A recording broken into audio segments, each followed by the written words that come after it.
All right, so I don't know if I'm going to use this or not use this or what, but let's see if it works out. On my way, better put a seatbelt on, right?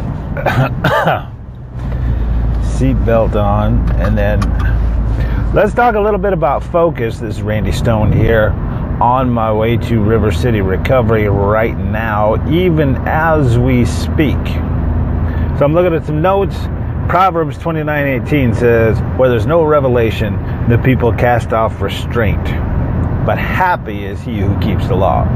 So, we want to be happy, we keep the word. I guess that's what he's saying.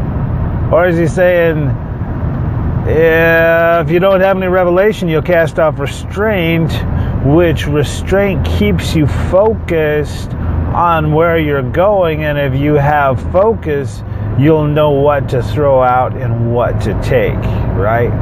So we're going to need to know what do we, when things are coming at us, what do we handle? What do we have to handle? And then what do we just discard, get rid of? Because it's just no sense in wasting time. We can waste time. We probably spend most of our time just wasting time. So how do you get around this? What blocks our focus? So let's go over a couple of those things. What blocks our focus is, number one, things that blur your vision, block your focus. You! You're the one who does it. You block your own focus. Can you believe that? Yep. Insecurities, weaknesses, distractions, and hurt feelings. Insecure. If you're insecure about things, you're not going to be focused, because you're going to focus more on your insecurity than what's important. And then that'll be focusing on a distraction, which you won't get any traction and you won't get anywhere because you're focusing on the wrong mess. So, how do you get over those insecurities? Focus. A lot of stuff you don't even have to handle. You don't even have to be insecure about it. Oh, I'm so insecure, I never got a hug, or whatever. Man, get over yourself. Wake up. Another thing, cares of this world. That will block your focus. We get so busy. I'd go to church, but, I only get one day off. Or, I'd read the Bible, but I'm so busy. Busy doing what? If you don't start with the word first, what do you got? If you don't start with the word first, if you don't come from a place of victory first, you ain't got nothing. You're going to get somewhere, you're going to be like, this is it? Really? This is it? No. We have to start with the word first. That way we stay focused. We're not going to get distracted by silly things. What about people? Unreasonable people. They will steal our focus. Unreasonable people. You have someone, I'm driving right now, right? You have someone cut you off in traffic and you're like, oh, you're driving along, yay, everything's great. And then all of a sudden, boom, someone cuts you off and you're like, yeah, oh, I'm going to kill you. That'll steal your focus.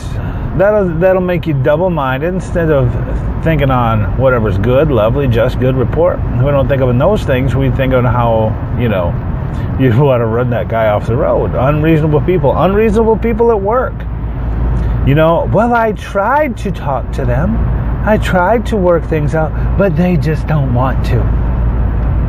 Well, then they don't want to. Now you know. Now you know that they are. It's no sense in going to God and saying, God, this person is so terrible. Do you think he doesn't know? You think he doesn't know who they are? He knows. You don't have to tell him. You don't have to tell him about unreasonable people. Yeah, but if they would just listen, why do they have to be that way? If they would just change. Listen, sweetheart, some people are not going to change. Some people ain't going to change for you. They're not going to change for me. They're just not going to do it until they're good and ready to do it. So accept that's the way it is. Love them anyway. And move on. Unreasonable people. Can't let them distract you. What else we got? People that flatter you. Be like, years ago I had this guy that come in and he's like, I just want to know the Bible, and I want to know it from you. You just understand me. I was like, I really got to help him.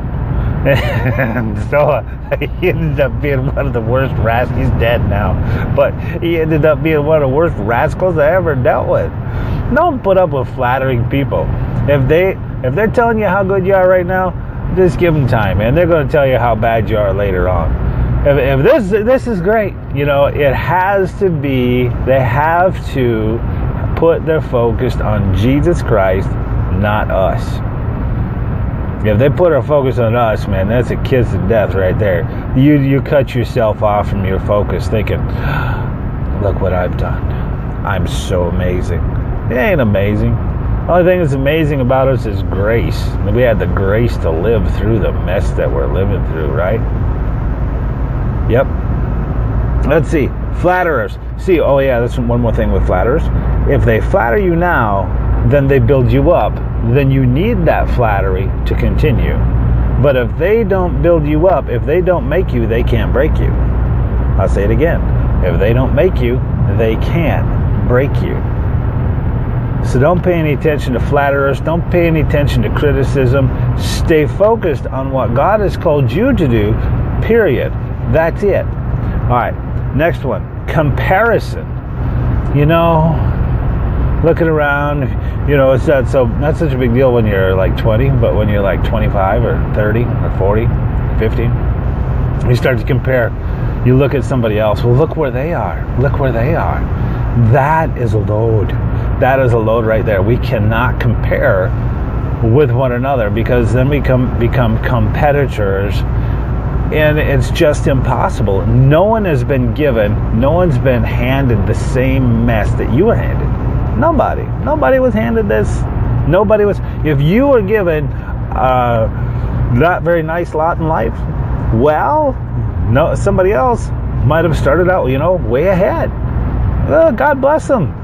Don't compare, but look behind you and see how far you come. Look what you've done. Gain your confidence on what you've done, not what someone else has done. That's silliness. It really is unproductive. It's really unproductive. Don't compare. Don't compare. You don't have to compare. God didn't look at you. God does not make people and go, look at Bob, look at John. I love Bob more. No, he doesn't do stuff like that. He's no respecter of persons. Don't compare yourself with other people. Just be on your mission, and the more you're in love with your mission, the more you realize comparing is just silliness. How about disappointments? There's Proverbs 13:12. Proverbs 13:12 says that when hope is deferred, it makes the heart sick. Yeah, but you don't understand. I've been so disappointed for so long. It's just, use that face, right? How many people have been disappointed and they want to tell you about their disappointment? Let me tell you about my disappointment. And then they say the disappointment exactly the same way every time. Are you serious? And then I was thrown out, and then they did this to me, and then I'm a victim. Disappointment. When you put your emotional, how do you say it? When you attach emotions to your situations, you open yourself up for disappointment. If something doesn't work out, it doesn't work out. That's all. It's nothing personal. Yeah, but I really wanted it. Oh, did you? It's expectation, I guess. So, my wife taught me this. She says, she always says it whenever we're together, I have her say it for me. She says, if we have very low expectation, we'll be deliriously happy when something good happens. But if we have high expectation and nothing happens, we'll be really disappointed. So, don't have expectations of others. Don't have expectations that someone else has to meet, and then if they don't do it, you will end up in the ditch. That's what I'm saying.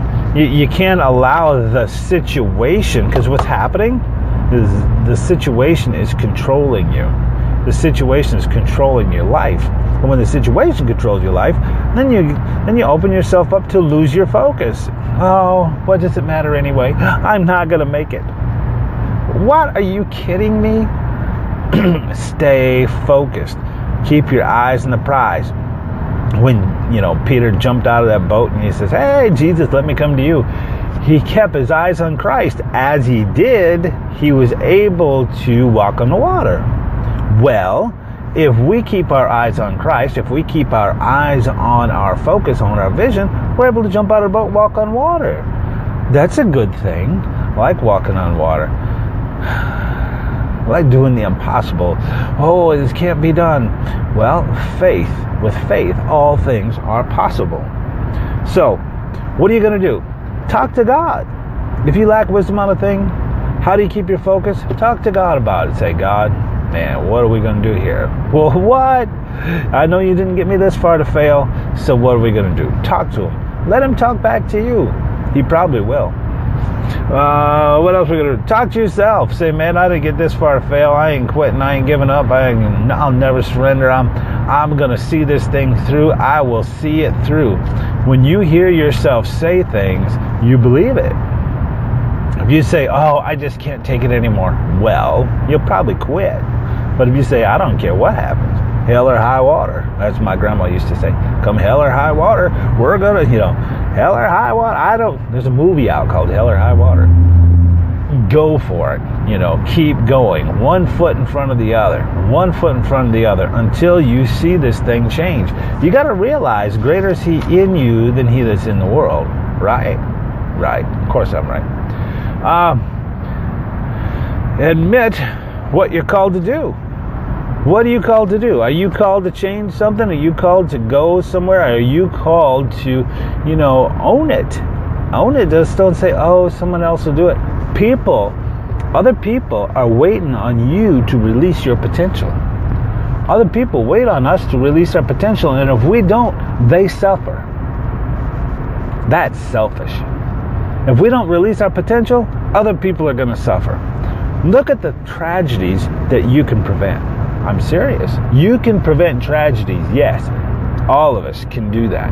You can help someone out. But if you don't release your potential, if you don't grow, if you don't stay focused, if you don't finish what you're called to do, other people suffer. Then God's got to go use somebody who is not a quitter, who doesn't give up. He's got to use someone else, like me. He'll use me. He'll say, "Randy, go do that," because someone else gave up and quit. What else have I got on here? Readjust. So something doesn't work out. "Oh, this didn't work." Readjust. Make a new plan. Make a new plan. Get back on the horse. Get there. It doesn't matter how you get there as long as you get there. I'm not talking about doing anything illegal or immoral or that kind of thing. But I'm saying it's probably not going to happen exactly the way you think. So you have to readjust. You have to make new plans. You have to readjust until you find the right way. If we have a detour in the road, we don't just go, "Well, I got to go home." No, you go around the detour. You find a different way. You readjust. Put yourself together. And then the last thing is keep yourself in the Word. Keep yourself in the Word. I'm serious. Keep yourself in the Word, because that is spirit food, right? It's spirit food. What? Spirit food. Listen, you are a spirit, have a soul, live in a body. So when we read the Word of God, it feeds our spirit. It feeds our spiritual self. So we can live from our spirit to our mind, will, and emotions, and then our body just does what it's supposed to do, because it's just it's an earth suit. It's a machine. So the earth machine does what it's supposed to. But if you wash yourself, or you look at yourself, or you get yourself in the Word of God every day, because you'll forget. Get it every day. Get some Word every day so that your spirit has something to grab onto. You wouldn't just eat once a week. You wouldn't just eat on Sunday and say, "Well, I'm done eating for the week." if you're on meth, maybe you do that. But if you're not on meth, you got to eat, right? So eat the Word every single day. These are just a couple of few ways to stay focused. Stay focused. Finish. Know what you're called to do. Find what you're called to do. And if you don't know, ask God. God, what am I here for? Stay focused. Stay on track until you finish. How do you know when you're finished? There'll be a thing called finish line. And then you go across the finish line. Then you qualify for the next assignment. So stay focused. Don't be distracted. Don't get upset. And you'll realize or see your destiny. This is Pastor Randy, or just Randy Stone now. And that's it. God bless. Bye-bye.